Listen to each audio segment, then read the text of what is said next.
Hello, I'm Nidia Dias, and this is my Holdframe workshop.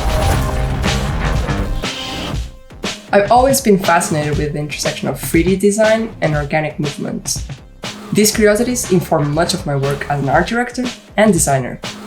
In 2020, I had the wonderful opportunity to team up with Echoic to create an 11-second ident. Using shapes derived from the brand's logo, we created this jam-packed animation that's bursting with particle seams, graphic compositions, and bold colors.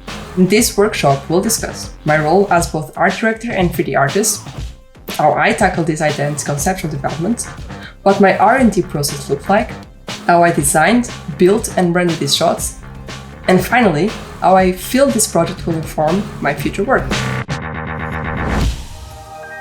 I hope you enjoy.